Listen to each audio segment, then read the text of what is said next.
Hello and welcome to the Disturbing Ourselves podcast. My name is Joe. My name's Vin. And on this podcast, we just talk about basically everything and anything that comes to mind, whether that be through viewer suggestions, through our email at disturbingourselvespodcast@gmail.com, or through our Twitter at _podcast. So we talk about things like ranging from humor to nerdom to just about everything, occasionally touching on tech and movie reviews on occasion as well. So let's just get into it. So we're going to start off with some weird facts. All right, so for the first one, we're going to actually get into some, like, just the random facts, basically. But so for the first fact, apparently in ancient Greece, if a guy committed adultery, they'd punish him by pulling out his pubic hair and then inserting a radish into his rectum. What do you think the radish served the purpose of? I don't know necessarily. Maybe burning. I don't. Is a radish really that big? Because I feel like if ancient Greece, a lot of them swung both ways, from what I understand. So wouldn't he feel a little kind of pleasure from the radish? And nowadays, everyone gets their pubic hair. Well, a lot of people get their pubic hair removed. It doesn't say removed. It says like it pretty much was suggesting they rip it out of them. So like tweezers. No, like grabbing them by it and then pulling. Oh. So I feel like that's the pain part. I feel like the radish is probably emasculating or something like that. Maybe? I don't know. I wish I could be in ancient Greece to let you know that. I don't know. Just, governments have always had weird things. Like, apparently, for some reason in Atlanta, Georgia, it's illegal to tie a giraffe to a telephone pole or a street lamp. That's a very oddly specific thing. I want to know who did this to get this law put in place. Right, because there's no way this was put into place, like, just for no reason. This had to have happened for some reason. I don't know, maybe whoever made the law, it happened back wherever they're from. Also, how the hell did whoever did this get a giraffe tied to a telephone pole? Why did they tie a giraffe to a telephone pole is the better question. Like, it's not even in an area that, like, giraffes live. It's not even in Africa. It's in Georgia. Maybe a zoo? I don't know. I want to know why someone tied it, though, now.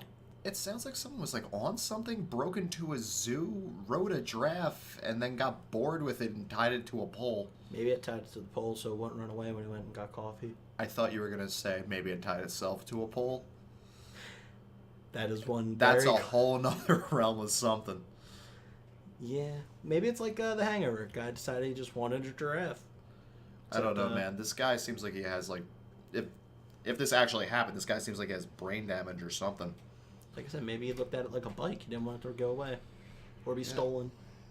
On the subject of brain damage, apparently banging your head against a wall for an hour straight burns 150 calories. I don't know how this study was, like... Why? I don't want to know the how. I want to know the why. They were like... How did you get people willing to smash their head against a wall for an hour? What kind of wall are we talking? Are we talking like concrete, hardwood? That'd be a weird kind of wall, but... It sounded like a brick wall. Oh, that's going to leave some marks. I'd definitely put it like a pillow. Some of that memory foam. He'd have to be wearing a helmet. This is just cause for concussion, though. I mean, it's... I want to know why they came up with this study. How much did they pay them? I wonder how much brain damage happened. Like, if any actual brain damage occurred. How hard do you gotta hit your head, though? That's the better question. Am I, like, full force trying to take myself out, or is it more like a frustration kind of like... I don't know. They could have also... They didn't necessarily have to have someone do this, though. They could also go off of, like, professional football players and stuff like that. Because they actually had to do studies to study concussions. That's true. In turn, just see, like, how much energy is exerted. So... Yeah. Maybe. I don't know, man. It's... I hope that's what it is, but... Anyway, on to a completely unrelated one. We have... Apparently cows have regional accents. Say that again? Cows have accents, Like people. apparently. How did they test that? I I don't know. I guess they get like the sounds they make from different areas, and then they just play them back. I mean, I could understand like trying to figure out like how a dolphin talks, and then like telling out what their name is from something calling it over and over again. But it just sounds like someone stupid and thinks different sounding moos mean accents. I don't know, but now the question is, do other animals have these accents and we just don't know it yet? I don't know. I heard something years ago. It's probably about as accurate as that is. That apparently seagulls have different accents. Hmm. I could maybe see that because Because, what if they go on a boat to another country accidentally? yeah, according to that too, they were talking about like how when they had Finding Nemo come out, like you know how all the seagulls were like Mine. saying mine or whatever. They gave them different accents not because like the voice actors had different accents. It was supposed to be talking about that because they had like marine biologists and like zoologists like work on the movie with them. Wow, they went into some depth for that one, huh? Yeah, I mean, and then again, there's like obviously problems with it too. But I mean, it's a Pixar movie. It's not really supposed to be scientifically accurate. Well, I mean, that's a lot more effort than I think most movies put into their animals. True. Weirdly enough, the guy who wrote SpongeBob was actually a marine biologist. Oh wow, a marine biologist thinks you can light fire underwater. Yeah, I feel like he just kind of got bored with his job, and it was just a giant middle finger to the entire industry. Because originally it was supposed to be a show on Adult Swim, and then Yeah. they changed it to a kid show. Yeah, well, it was supposed to. Isn't it based off the Seven Deadly Sins or whatever? It's like They Patrick say is that sloth. about a lot of shows, though. Like they had like the kid show Winnie the Pooh and all that. Like they try to say that it's It's just all them theories, like the Rugrats one, where like all the children are dead, and Angelica makes it all. yeah, it's like a childhood ruined kind of fan I theory. feel like we should cover that one day. There are so many of them out there. Sorry to all children who. Yeah, we won't get too far into it because the fan theory is kind of scarring for anyone who grew up with the show. But so sad. we might do a topic on that later on. Like not this one, but maybe the next podcast. Let us know in the comments whether you'd want that or just basically anything else you think we should do or change up. We kind of have like a rough setup. We have good hardware, but it's not entirely soundproof just yet. So, but anyway, on to the next topic, which weirdly has something to do with fish. Apparently, most marine fish can survive in a tank filled with human blood. I don't want to know why someone knows that. The better question is, what's wrong with our blood, and what type of marine life are we talking? Are we talking like freshwater or saltwater? Is the better question. I'm assuming since the majority of the oceans are All of the oceans are saltwater. well, dry. not I didn't mean oceans. I meant bodies of water. Most Like- of them are saltwater, other than like 90% or something, right? Or 70% of the. yeah, it's 70%, I believe. Huh. But yeah, Now my question is, what in the blood mimics salt water?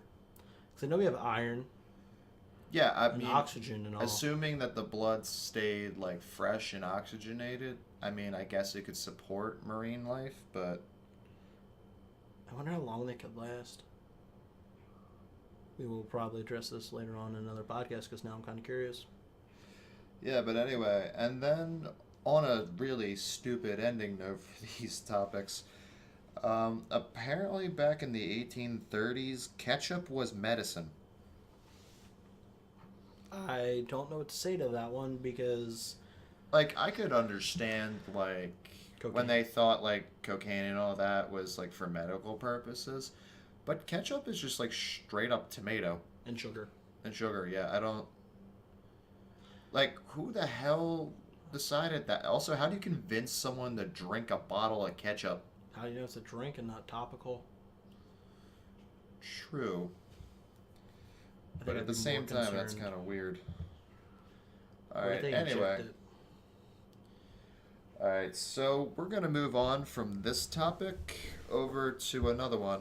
As I said before, We have our own Nerdoms basically that we're into. I'm more of like a Marvel, DC kind of fan, as well as like stuff from like Dark Horse, like Hellboy and stuff like that. Well, Vin is mostly I'm mainly fantasy with sci-fi, but sci-fi more like Warhammer 40k, if any of you have heard of it. Great game. Kind of expensive by the miniatures, though. so anyway. Basically, the farthest I've ever gotten into like fantasy roleplay kind of stuff is basically Skyrim, and about that's it really. Yeah, we got you playing D&D a couple times. I've tried D&D. I mean, I'll play it on occasion, but I really never get into it. I feel like if we figure a way to really tie in like the sci-fi comic book feel to it, I think you'd like it. Well, I feel like because you grew up with it more than I did, that's why. Well, I never grew up playing D&D. I actually grew up Well, playing not necessarily that. normal You grew stuff. up in like an environment where people were playing it. Like your uncles were really into it. They actually stopped way before, like, I think I was even born. I think they played Oh, till really? like 14 or 15. But they brought it up to me, and I was like, all right, I'll give this a try. Because I played the online game for like 2 years. This is more fun. I get more customization, all the free stuff online for it now. Yeah, but anyway, so since I'm a Marvel and DC kind of comic fan, I'm not really into this stuff as much. I don't have anything against it, but I just never got into it. But being in a group of people within our friend group that are just so fantasy based, I get crap all the time because I've never seen Lord of the Rings. Or The Hobbit. Please, people in the comments, do not hate me. I just have never got around to watching it. I don't know. I think I've seen all the movies from anything people would be like, you can't believe you didn't see this. I've seen every Harry Potter. I've seen every superhero movie since I was a child. Well, not as popular, not really around this area. Mad Max is also a one that people say to watch, but I never got around to see that either. I saw the first, or not the first one, the last one. And I remember, I think parts of the original one. But What, the newest one? Yeah, I saw the newest one. It was pretty cool.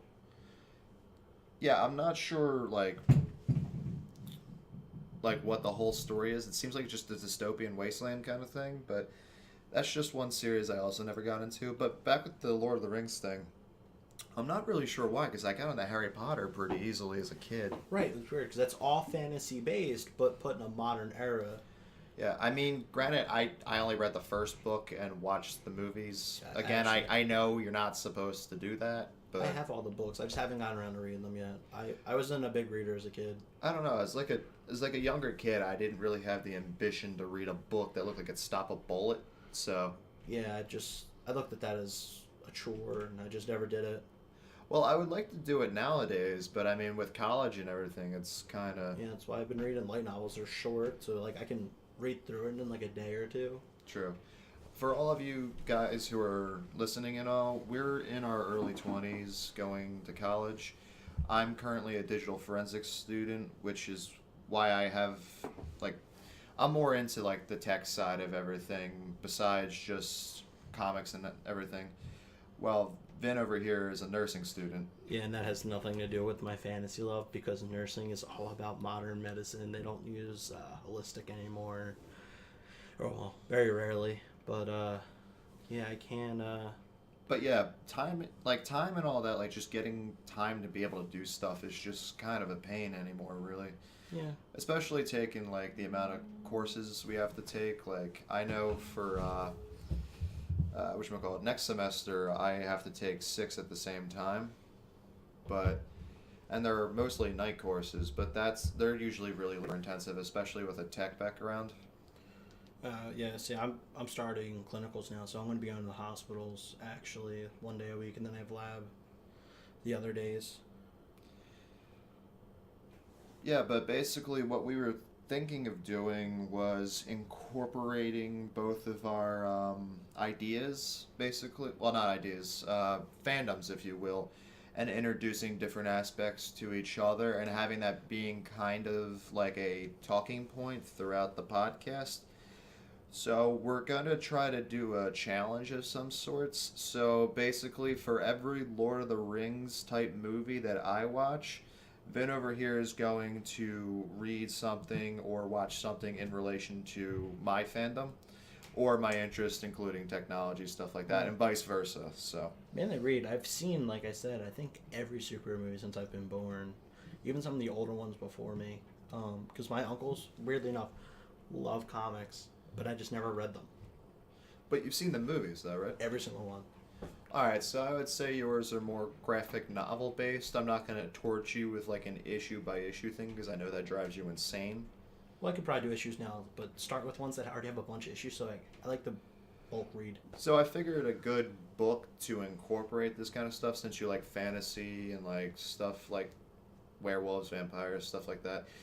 Like, obviously, because we watch Supernatural and stuff like that. Good That's show. a common point with us. But I figured maybe you should check out the Batman Vampire, or better known as Batman Red Rain novel.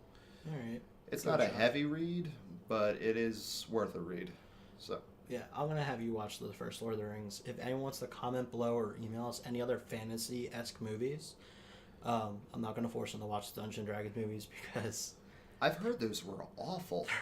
they're cringeworthy. If we ever have one of them days where we want to just watch a cringeworthy thing, coming from someone in the fandom who has read a bunch of the books, I'm and pretty plays sure the game. JonTron reviewed it. Like, it was... Also, if anyone is looking to watch something that's pretty funny, look up JonTron's cover of what's it, Dark Dungeons? Dark Dungeons. His edits in that are amazing. I Like, didn't it looks realize- like he's in the movie. I didn't realize he wasn't there. I was like, He takes a while to upload, so it's best to enable notifications for it through the app, just because like he only posts like once every month or two typically. He has been increasing videos. but I yeah. definitely recommend that, especially if you like RPGs and you want a good laugh at how. Especially if you're like a gamer too, especially like old school kind of stuff. He does do Like a lot of Titanic. reviews and that. Or He- Titanic. Yeah, one of his funniest ones is actually a NES game from the Titanic movie, which sounds weird because that was years after that system was canceled. But it seems like it was people violating copyright and just basically pushing out a game, and then made them in the beat 'em ups for some reason. And then the guys from Shmo Yoho, they're also called the Gregory Brothers, did an entire remix, and it was actually pretty good. What was it? Or the Myth of the Titanic movies. Oh God, yeah. The Rapping Dog. Yeah, there's apparently animated Titanic movies. I believe there's 3 of them. They're from Italy, right? Or an Italian guy made them or something like that. Yeah, I think they were all based out of Italy, but basically they're just ridiculous and offensively insensitive to the entire subject. There's at one point there's a rapping dog, and For no reason. yeah, it has nothing to do with anything. It comes like, out of nowhere. yeah. And the best part, for some reason, throughout these entire movies, they have blatantly like copyrighted infringing characters From Disney. from Disney. I don't know why would they never want to mess with- drown every character from Disney in these movies, but for some reason that happens. I would not mess with Disney. I feel like they'd be the last people. Instead of torturing yourselves with actually watching these films, because they are beyond cringeworthy, From what we hear. I would say watch JonTron's review of the first one, which gives you a pretty good overview and obviously good humor to it. And then I believe it's from Channel Awesome, the Nostalgia Critic, also did 2 reviews on them, so go check them out. They got good content. I wish CinemaSins would do it. Yeah, CinemaSins is another good creator. I really like them. They do a lot of work. They do. And I think it's just the one guy. No, I think there's a couple, because there's also music video sins now. No, I meant strictly for the CinemaSins one. No, I think he has a buddy, because they have a CinemaSins on CinemaSins. He talks about another dude. Huh. I think it might be him and his buddy or something. If 'Cause you I guys know- know, let us know. I know there's the one kid who also does Bransons. I don't know if they're still doing that. I haven't noticed anything from them recently. Why they keep getting shut down. No, not that. I don't know if they picked up as much because not many people know there's like Bransons that they did. Like they did one on like Kellogg's and stuff like that. Mm. But his content's really good. He has another channel called Cinemash where he takes like trailers and then he reworks them to make the movie a completely different thing. Yeah. Like he turned Inside Out into like a suspense horror kind of thing. I thought that was kind of creative. Yeah, no, Happy was like the killer. Yeah, Actually. I forget. It's been a while since. The one that made me laugh really hard was they took The Dark Knight and then reworked it to be the opening of Power Rangers. It's ridiculous, but I don't know. Is there anyone really on YouTube that you watch at all, or? Mainly them. I follow some people like Nerdarchy for D&D. I'll go to like Geek and Sundry for they have micro celebrities that play it. Right, isn't the one guy who played Geralt in The Witcher one of the guys? I think he did voice for Geralt. I can't remember. I can't remember his name at the moment, but I'll post it. Because I know also the girl from The Last of Us was in a couple of videos of D&D that you guys were watching. I forget which channel it was. It's on Geek and Sundry. It's called Crit Roll. It's actually a pretty good one. They're pretty funny. It's Matt Mercer. They're all voice actors that are on there. Actually, 2 people from Full Metal Alchemist, I think, are on there. Lust and Pride, I want to say. But it's been a while. I have to binge watch all their episodes. Yeah, there's tons of great creators on YouTube and all. Like, I know I don't watch anime or anything like that. Like, I just never had the ambition, but... the abridged. The abridged of SAO and Helsing, as well as How to Be an Adventurer, are actually pretty good. I would say quality ratings, SAO is number 1, Helsing is 2, and then there's How a to lot Be an of Adventurer is abridged 3. ones, but I definitely watch the SAO and Helsing ones if you have time. I know many people like hate the SAO series, like as a whole. Oh, it's so much better. It's abridged. It's ridiculously better. Like the writing's better. They do edits in it to the point where you don't realize that they weren't part of it. You mean the cat person? Yeah, in episode 2, I think it was, or 3. There's one where the girl is forging the sword. Oh, and they did that's late. That's like 7. Is it? Yeah, it's far in there. They're like 10 minutes. No, they did a re-edit of this situation though, and it just mashes so well together. Like she's building the sword, and like Guitar Hero and freaking Gundam mechs are just fighting in the background. And oh shit, what's that one that I should know this? The one with the drill. I can't. Garen Lagann is playing in the background having the final fight. Yeah, they're not just funny though. Like they have so many, like their writing is just so like on point that there's so many quotable lines just from the abridged. Yeah, that's true. There are some really good lines. Like from Helsing, what was the last thing you thought you'd see in the night sky? And he goes, oh, that's really deep. And then he goes, well, it's blimps. Yeah. And then there's the freaking Nazi vampires coming in on Zeppelins.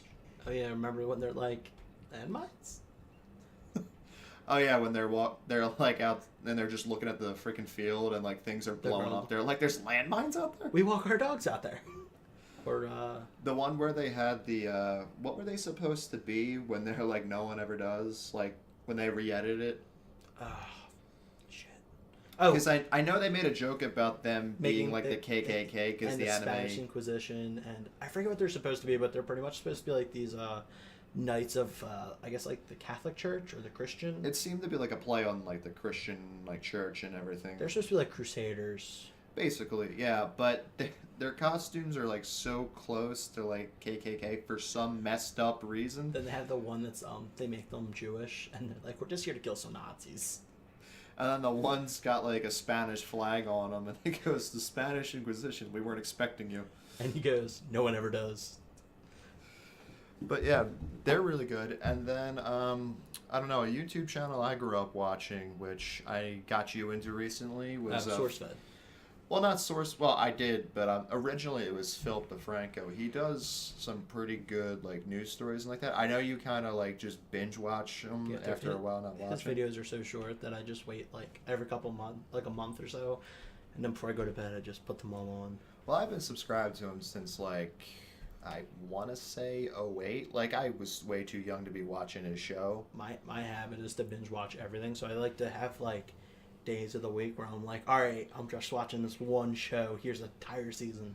Yeah, but anyway, after Phil released SourceFed and all that, I started watching them when it was just basically a camcorder. Elliot Morgan, Lee Newton, and Joe Beretta were just there.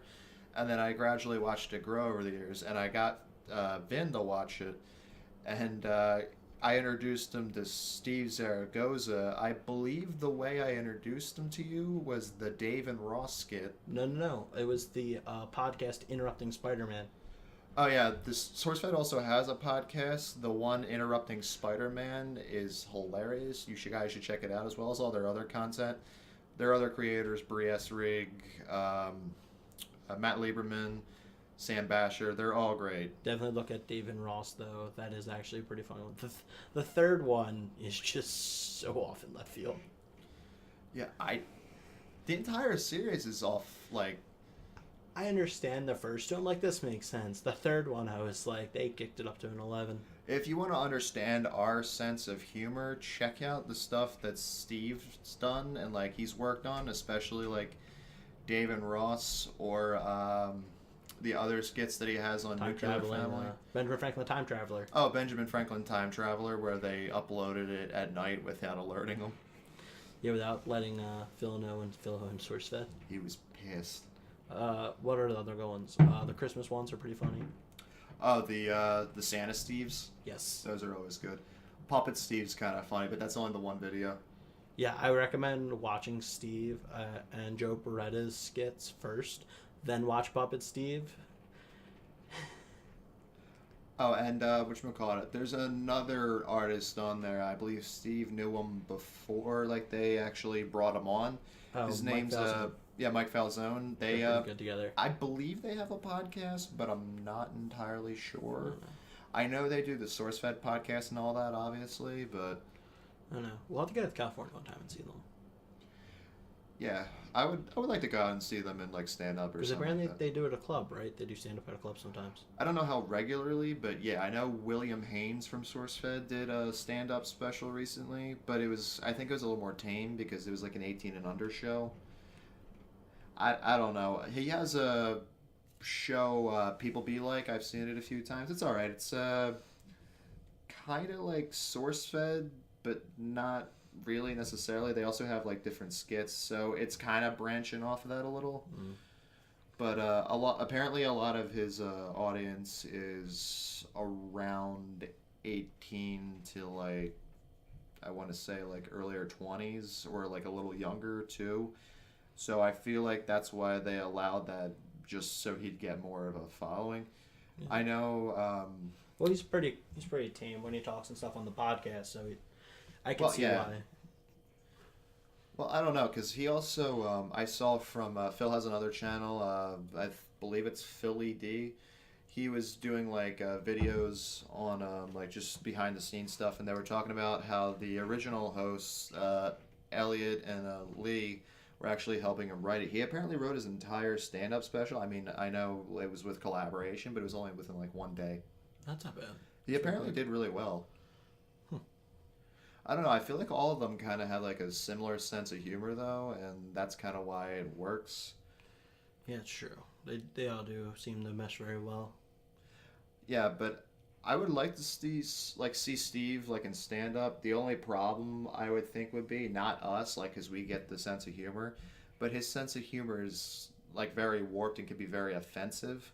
So I don't know whether he'd get problems for that, because I know he's talked about in podcasts before that he's had troubles getting laughs from people just, like, who aren't his actual fans, you know? Like, just people that don't know him.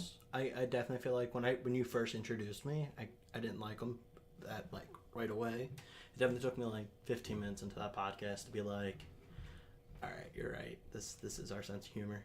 Well, he lays it on kind of thick initially, so there's an initial shock factor, and when you're doing, like, open mics and stuff like that, you only have about, like, 15 to, like, 20 minutes to do your thing, because it's a rotation of, like, people usually. Right. So I feel like that initial start point with him is the problem, because, again, like you were saying, you didn't like him until you realized, like, 15 minutes in what he was actually, like, saying.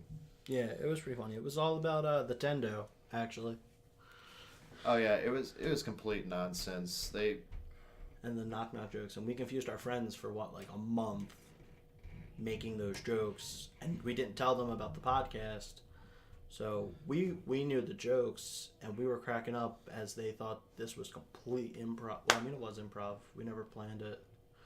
Well, not even us improv like this. Like, on that, when Steve comes on, they kind of just throw out the entire schedule of, like, what they do. I know. Like, I know what we're doing right now. We have to at least have some sort of bullet points to talk, because otherwise we're going to just ramble and say, like, just insanity. Like we're doing right now.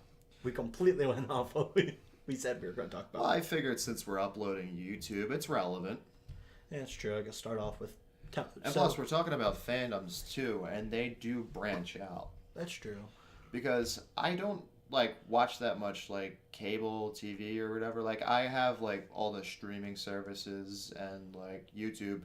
And honestly, YouTube creators are most of the content I watch. I watch a lot of the Dragon Box, actually. Great product. If they want to sponsor us, go for it. Not sponsored currently, though, so... Sadly. Want to make that clear. But it's a Cody box pretty much, and you can stream all your TV, movies. It's pretty fun.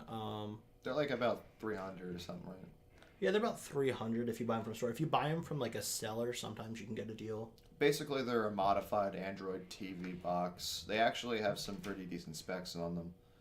They can do a lot. I love it. I don't have to go to the movies anymore if I don't feel like it. Yeah, they have their own custom setup for the UI and all for Cody. I know it's just basically the general layout, but the stuff, they have it automated. They have technicians that can help you. Yeah, so pretty much if you suck with tech like I do, it's the easiest way to use Cody because it's just all programmed, and if anything happens, you just call them up and they'll usually fix it. I've had to call them I think twice because I messed stuff up. Yeah, using Kodi, you don't necessarily need a Dragon Box. I would suggest it just because it's a lot easier to handle and you don't accidentally download any extensions that aren't legally allowed to be used. Dragon Box uses all the ones that are legally allowed to be used. Also, make sure you buy it from a certified dealer. Yeah, they'll shut your product down if you don't buy it from off Amazon, people were buying them and they claimed to be Dragon Boxes, but they turned out to be Chinese piracy boxes. Yeah, those people got in some trouble. They got in a lot of trouble if you didn't have the proxy all running. Well, the thing is with that, though, it's not, illegal, but they get into, a lot of legal battles about it and stuff like that. Here and there. It's like Uber. It has some it does loopholes in the system, is what it is. Because you don't own the content. You're not downloading content. You're streaming content.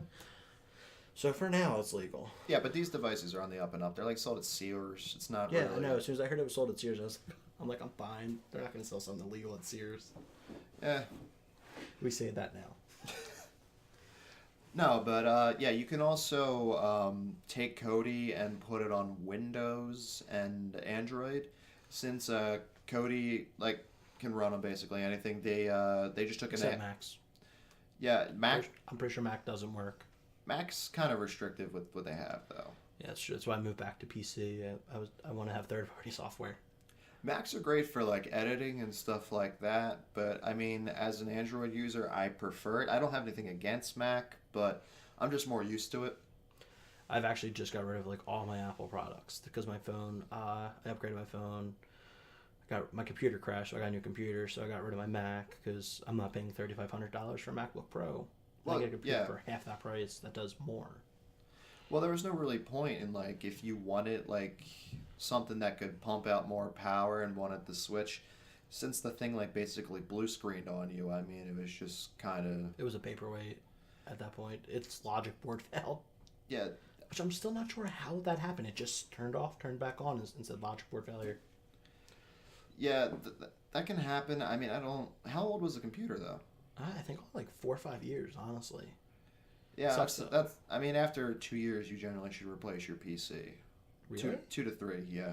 Really? I always thought it was 5 to 10. If you're trying to run stuff and not just. I also made the mistake of running games on my Mac, and I did not listen to the warnings of people saying don't play games. Also, I forced Windows into it through a parallel system, so I was running Windows and the iOS at the same time. Yeah, there's a few things that could have caused the crash.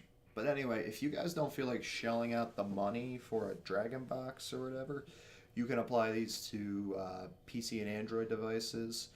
There's plenty of tutorials online. As long as you have a basic idea of how to work tech and all that, it's really not that much. It's just you don't have Dragon Boxes services keeping up with maintenance, so you have to do that yourself. And doing you have updates. You have to find the correct repositories to add the correct resources and make sure the resources you're using aren't illegal. Also that they're clean and not filled with viruses. Yeah, also if you see online there's a common thing called popcorn time people use.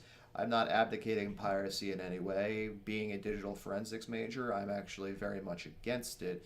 But if you do use Popcorn Time, though, be very wary when you download it because there's a new form of ransomware going by the exact same name that has been spreading around recently, and it has just been screwing people over. I think they haven't figured out a way to fix it yet. Basically, it's standard ransomware, but then it takes every individual file on your computer and encrypts that too, not just the device.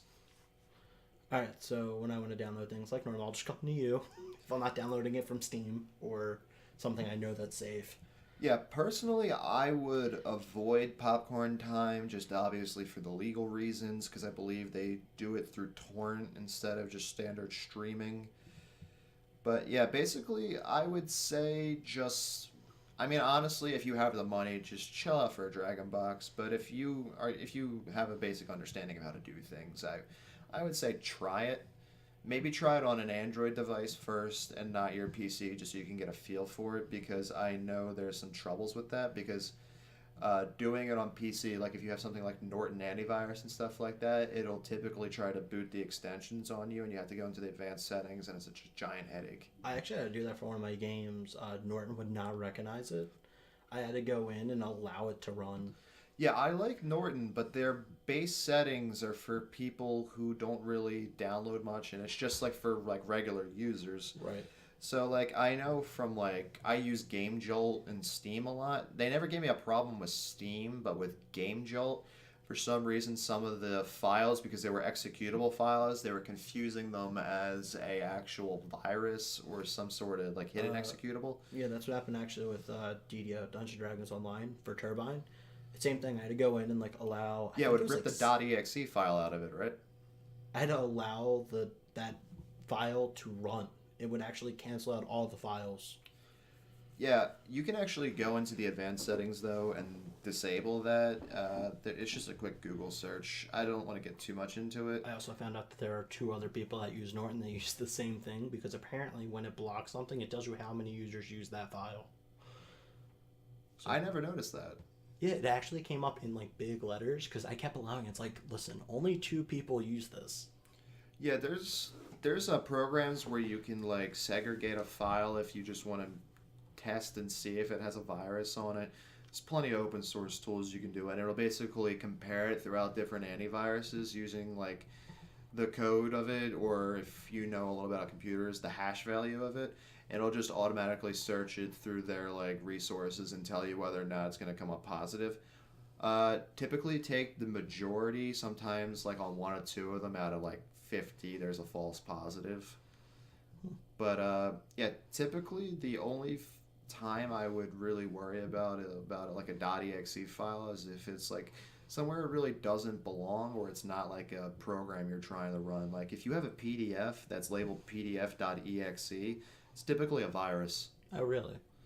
Yeah, because PDFs are just basically images of it. While you really wouldn't need a .exe attached to it unless there's something specific you were trying to do. But again, it would like tell you typically. Well, for antivirus, I always go Norton though. It's the best one I know. Norton's really good within North America. I believe their services aren't outside though, because I've been seeing recently that people were complaining when buying it online. They didn't say that it was region specific. So if you were anywhere outside of the US, I would not suggest purchasing it before doing some research, just because it seems like that's been a reoccurring problem with people mistaking it as being region free. You can still put the program on it, but their servers are nowhere near you.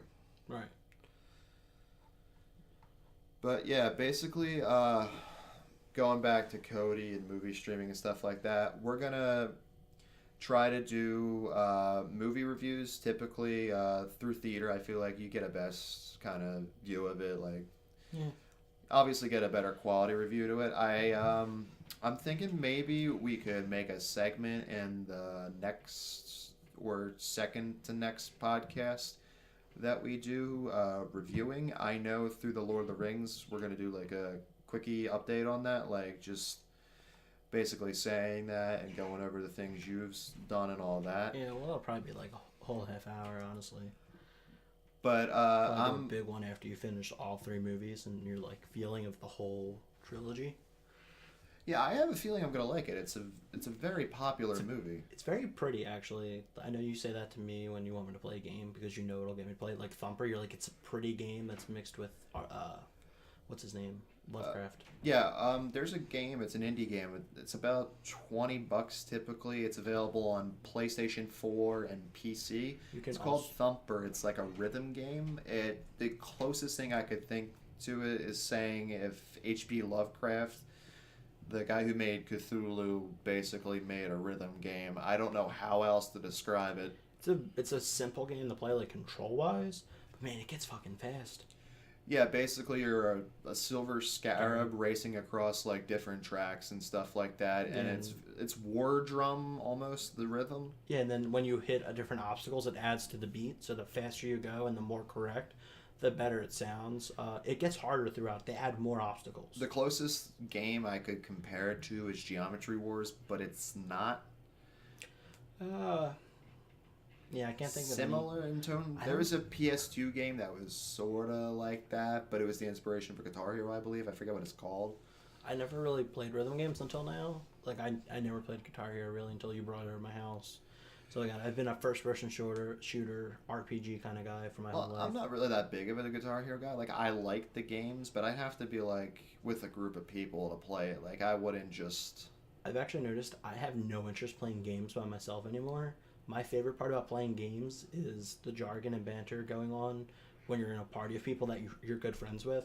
Well, I feel like that's why a lot of split screen playing isn't available in most games nowadays, and there's a very heavy emphasis on a online community with it, like with online gaming. Yeah, it's true, because that kind of died off. I know very few games that you still do split screen, really. Yeah, I mean, I understand why they do it, but at the same time, I kind of wish there was still couch co-op, because like you said, when there's people around, you want to play games with them, but there's really... Yeah, but even like I said, I was really big into Destiny. I realized trying to go back into Destiny now that school's done, I have no interest in the game unless my clan's playing, because they're what makes the game so entertaining. When you play it by yourself, it's just like, all right, stand up, shoot this dude, do this, do that. Like No Man's Sky. It was a cool game for like an hour or two, but I don't even want to get into the whole nightmare of what No Man's Lie is popular called. Well, I hear they added a bunch of stuff to it, right? They added base building, but it makes no sense. You're supposed to leave the planet all the time, and you can't go backwards. Not as far as I know. I mean, if you just want like a good exploration game, if you have PC, Subnautica is pretty good. Yeah, I was gonna say it's still in beta, I believe it is. It's not even that good of an exploration game because like it has like 8 quadrants on each planet, and then it's just replicated all the way around the planet. Yeah, basically, if you've never played the No Man's Sky game, if you have never played it, I would suggest play the first half, like hour and a half of it. I don't know. I think you had a like good 5 hours. If you have a buddy that has it, definitely try it out. But I would not suggest purchasing. I think get 5 hours out of it before you start to. We played it for like 2 or 3 days straight because we thought there was like a goal, and then we found out there was nothing.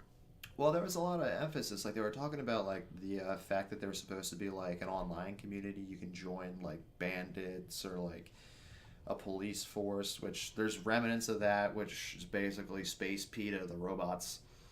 I kill Space PETA all the time in that game. They just annoy me. They don't want me touching their gold, their precious resources. Well, I'm here to leave your planet. I'm ransacking. Well, I don't know if there's actually like an entire like overall branching story to why they're there, other than just stopping you from mining resources. I forget what channel he was on, but he's currently actually working with Game Theory now. His first name is Austin. He goes into like a bunch of different like theories about games and stuff like that. Like he talked about how Pikachu, how much energy it would have to put out in order to like blow up like a Mayan temple, like it showed the one time, and it was insane. He actually goes into, I feel like he goes into better detail almost than the actual game theorist himself. I don't know. Game theory's not too bad. Like the theory in No Man's Sky, how the universe is dying, and how they're mostly literally like Space PETA, like trying to stop you because their resources. They're trying to slow it down because you're fucking up the ecosystem of the galaxy. Right, but I feel like Sean Murray and his team didn't really think that through. I feel like they were trying to shoehorn in features that they didn't realize they couldn't do. Well, like the atlases, you find out they're pointless. Like I traveled to so many of them, and then like for a while it was always a different atlas. Like when you went inside, they eventually get to this one where there's these three dudes like float in the air, one of each alien race. They're like, oh, the ascended ones, blah blah blah. You have ascended, all this stuff, but nothing actually happens. Yeah, it feels very much like an early access game. Like it doesn't feel finished. I know they're trying to add stuff in, but I believe it was a study from IGN. They reported apparently after a month of launch, they lost 90% of their players. Yeah, well, that makes sense. I bet that's. I don't know if they ever like make it where it has all the features they promised me. I'd probably get back into it because then it'd be pretty neat. Yeah, it would absolutely be a good game. That's why I wanted to get it, because when I was telling you about it before we bought it, that like everything that was supposed to be in it, and then once we got our hands on it, we realized a lot of it's missing. We didn't realize for a while though because we tried so hard. Yeah, there's I don't know, but that game's a whole cluster.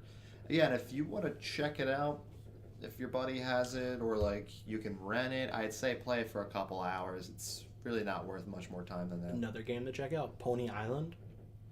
Oh yeah, Pony Island is available on Steam, I believe, until January 1st. It's like or 2nd. It's like $1 or something, like $1.80. He sent it to me and told me to play it. I thought he was sending me some kind of like brony game. Yeah, he thought I was trolling him. Yeah. For the record, none of us here are bronies. Nothing against you, I think guys. Like anyone who wants. I think our buddy Matt might be. I mean, Matt might be, but me and Vin aren't. Nothing against anyone who likes that stuff. I mean, that's all you. I never got into any of that. My motto is do whatever you want as long as you're not hurting anybody, but... Yeah, as long as you're not causing any pain and everyone's consenting, you can do whatever the hell you want. Yeah. Like that girl that feeds her boyfriend blood from her... we'll cover that another time. Yeah, that's a topic for a different day. But, yeah, another... Well, Pony Island is actually not really what you would think it would be. No. But play it. We don't want to spoil it for you because he didn't preface it to me, and it starts off. You're like, all right, what the fuck? And then you're like, this isn't okay. And then it gets really cute, and you're like, what's going on here? The entire game's basically to mess with your head. It is not what it looks like. Just don't read anything about it. Don't look at anything about it. Just install it and play. It's like $1. Either play it or you can. There's people online that play it. I'll play it eventually and post a video of it again. I mean, it won't be as a genuine reaction. I'll have to wait like a couple months so I forget the game. Yeah, but basically... Fun puzzle game, though. As long as you have like a computer that can like run like minimum specs, you can always play. You don't need a gaming PC. The game takes about like 2 to 2.5 hours to beat. I think it took me 2 hours, and I got stuck in the one puzzle for like 15 minutes. Well, I was saying that because there's parts that are collectibles and stuff like that. Like I know a lot of people are like achievement hunters and stuff like that, and they try to get all the collectibles. You only got like 3 out of like... I think I got 3. I wasn't paying attention to the fact that there were them, which was my fault because I wasn't thinking about it. I just wanted to get through the game because I had to know how it ended. So my brain was just full force run forward. So I probably missed a bunch of stuff. No, but it's a very cool, unique concept of it. But I don't want to get into it any further than without spoiling it. What's up? I said without spoiling it. Yeah. But yeah. Originally, I was telling Vin about like some games that I didn't really like, but they were like aesthetically pleasing. So when I introduced him to a game, saying it looked nice, he didn't want to play it. It's actually Journey. It's about an hour and a half. He went from like not wanting to touch it to not wanting to stop playing it. I actually got him like all the achievements. I still have to do it for myself now because I have it on my PC. Oh no, my PlayStation. But I got you the white cloak. If you catch if you collect all the scarf pieces, you get a white cloak that when you land refills. Yeah, it's a nice little experience. They have like seamless multiplayer into it too. You don't know anyone's like gamer tag or anything like that until the end of the game. You can't, as far as I know, like invite friends over to play it like online. But there is a way actually where you can spawn your if you and your friends keep restarting it and going to the left. Yeah, there's a way you can glitch it to make it happen. But The Played in point of it is silence, to meet people throughout your journey, and like you can't even vocally communicate with Yeah, them. you have the X or whatever, and it makes the ding. Yeah, you do echoes back and forth to each other, and you kind of learn a new way of communicating with each other. That way, if you're playing with someone, even if they're like in another country, you don't have to worry about what language you speak, because you're literally communicating through like sound. And I think you can actually have more than one person at a time in your journey. I think you can hit up to 3. I'm not sure, but the most I ever got was one other guy with me. If you ever do end up playing the game, when you beat it, continue to watch the screen, because when it's going back, it'll actually show you other people going through the world. Yeah, it's a nice little like side thing, and the good thing about it too was it was originally released on last gen consoles. It's And if you released. if you purchased it for the last gen consoles and you have like a newer gen, like if you bought it on PS3 and you got PS4, the developer gives it to you for free. Or if you had PlayStation Now and played it on there, you got it for free anyway. Oh no, that wasn't what it was. It was Oh, was that the game of the month? no, it was a game of the month for PlayStation Plus. You originally played it on your TV on PS Now. Yeah. Back when we were testing that out. Good service, not really much lag on it, but it's a little pricey. It's like $50 a $20 a month month. or something. $20 a month, I think. $20 a month, but Plus you your can't. PlayStation subscription. Right, but you can't buy like just like a thing at a time. I believe like It's you sign up with like a credit card. yeah. So I mean, around Christmas, I know last year they did something where you could pay like 100, and you get it for a year. That's not bad. It gives you access to like about 200 plus like last gen games, as well as some stuff like from PS2 and PS1. Like I know Shadow of the Colossus is on that. You still gotta play that game from start to finish. Yeah, that's a really great game. It's Really sad when you kill the Titans, though. Most of them, you feel very bad about it. There's actually a indie developer that's working on a game that's similar to that. It's Pray for the Gods, I believe it is. Yeah, well, you showed me. It starts off with them in the snow. It's still in alpha, but I believe it's coming out sometime in 2017. I would probably guess like later, like summer or like Christmas time. But yeah, the graphics on it are really good. I know Jacksepticeye checked it out like a little bit, just like the alpha or the pre-alpha of it. It's still like in the early stages as far as I know, but for what it is, it actually looks pretty interesting. Another series on the idea of gods I want to check out because I never played them. I just I saw parts of it. The God of War series, because I know they're coming out a new one that's like Norse mythology based with it. Yeah, the whole thing where they took the Norse mythology and kind of changed the aspect in the combat was a good change up, because if you've never played them before, they're really like repetitive hack and slash games. So they're railroady, like. Right, like you can play like the first 3 and like not get bored of it, but then there's other offshoots of it that after a while it kind of just gets draining, the same thing over and over again. That's why when PlayStation announced it at their whole like thing that they were like releasing all like the new stuff, I believe it was at the last E3 they did? I think so. Yeah, that's why when they changed it up and they had like a side companion and it wasn't just like twirling around blades, it was like more like an up close combat kind of thing. People lost their minds because they finally switched it up. Yeah, well, it's based on the original one's based on Greek mythology. Right, and it goes through the whole thing of like his family being killed and then his seeking vengeance. It's like a current like Greek like tale basically, and it kind of tries to wrap up the whole fact that the Greek like ancient Greek religion isn't a thing anymore. I know there's like super minor sects of it. Is like, there really? There actually is. There's a. Can we find these sects? I'm really interested in Greek mythology. Actually, all mythology. Babylon's really cool. They're very much into gods punish us, which makes us happy. It's a weird system back then. Yeah, it was very much the fact that they like to punish people and everything for what they've done. And they kind of emphasize that with the Greek mythology, with the whole thing of Prometheus giving us fire, and the one god who tried to be good to the people got punished for eternity for it. Wait, wasn't Prometheus a Titan? No, I don't believe so. I think he was a god. I don't know. He's forever being tortured, having his they innards ripped out by over and a over. giant raven or eagle. It's been a while since I've read Greek.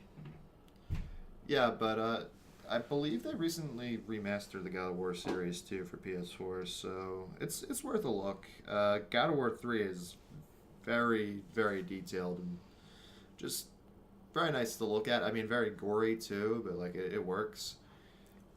A lot of like complaints about that series, other than the hack and slash method, is the fact that there's QTEs or QuickTime events where basically it just shows like a cinematic and you have to press a button for that to happen.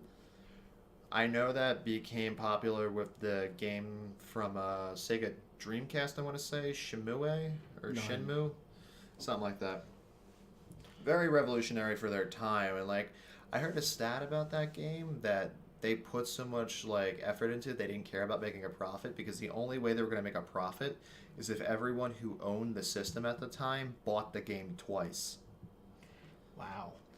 Yeah, so it was more of like they wanted to put it out into like the world, and I know recently they announced like a GoFundMe or something like that to help to make another one for the current gen consoles. I don't remember if they met their goal or not. I know that Psychonauts did. They're releasing a second one finally. So hopefully that goes better than the one guy who worked with... He's commonly confused as the creator of Mega Man, but he's not really. He's just one of the original people who worked on it.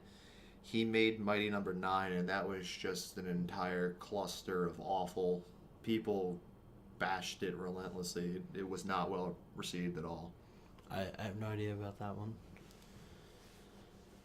But yeah, it was just basically the original concept was just make a Mega Man clone, since they don't really make them anymore. And then they just kind of just... They botched it. They botched it, and then they took the money and then kept relaunching GoFundMes to just add more features onto it instead of finishing the game, which I feel like is why they kind of happened. And they also had a couple of delays too. Okay.